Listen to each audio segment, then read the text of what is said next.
This is how 1-inch badge magnets are made. First, we start with the Model 100 button machine. Then we get our parts together, which include shells, your graphic, Mylar, colettes, badge magnet, and badge magnet backing. We'll start with the pickup die facing us. Insert the shell into the pickup die, smooth side up. Put the graphic on top of the shell, Mylar on top of the graphic. Rotate the die table around.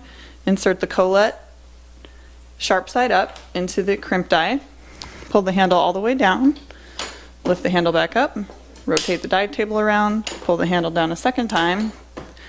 Remove the button from the machine. Remove the paper backing from the badge magnet back.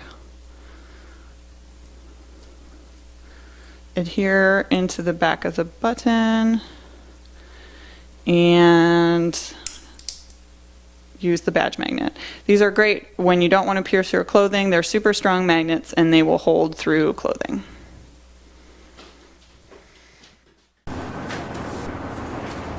That's it. Thank you for watching. Please visit us at www.buttonmakers.net for more tips, tricks, and crafty ideas.